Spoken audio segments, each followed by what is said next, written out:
Hey guys, the background of this video is a 3x speed, hour-long AFK farming segment I recorded in the Diablo 4 beta and wasn't booted from the server.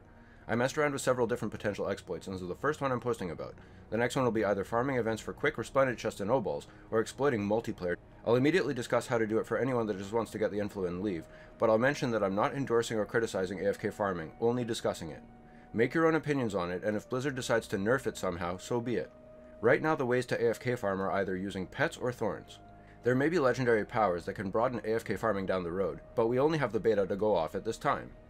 You need to rubber band a controller, or weight down a key, to keep a move popping, or you'll start to snooze and get booted from the server after around 15 minutes. In this video clip I had an Army of the Dead bound to my right trigger and rubber banded. This also ensured that I would keep triggering the fight with Sir Lynna since he isn't as aggressive as Oscar Reede.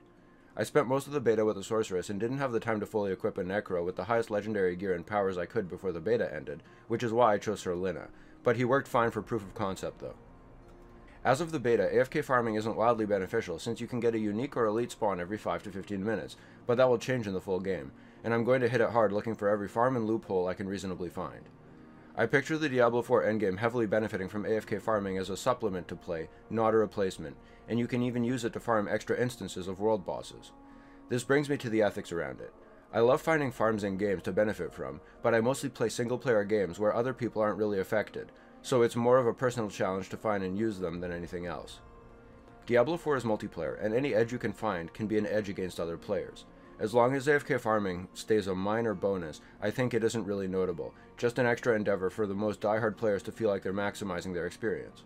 Like getting a dungeon's worth of loot while sleeping. Not amazing, but something.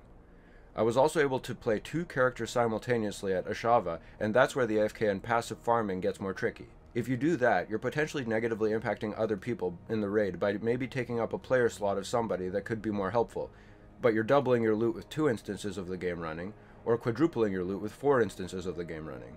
Since legendaries aren't tradable at this time, there's a limit to how beneficial this type of farm is, but it is possible for someone to have 12 instances of the game loaded and fight Ashava as long as one of the characters is geared enough to beat the boss. The other 11 characters can just sit idle one by one, collect the loot at the end. 3 people partying up, all with 4 instances running, will fill up a world boss team and each will get 4 times the loot per kill.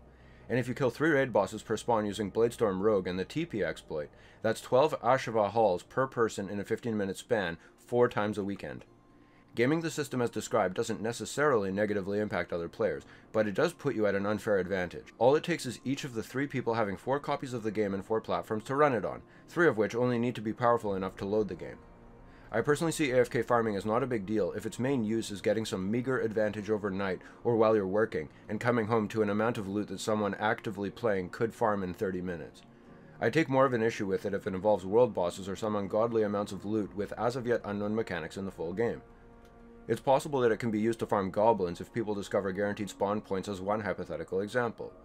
I'll be looking for all sorts of farms in the full game, and I'll make videos on anything I find. I'll let the rest of the farm play out without commentary for anyone that wants to confirm it actually stretches to the hour mark. Keep in mind that I sped it up to 3 times speed for a total runtime of 20 minutes. Thanks for watching. Hit the buttons if you like my content, and let me know if you like or don't like the video. Peace.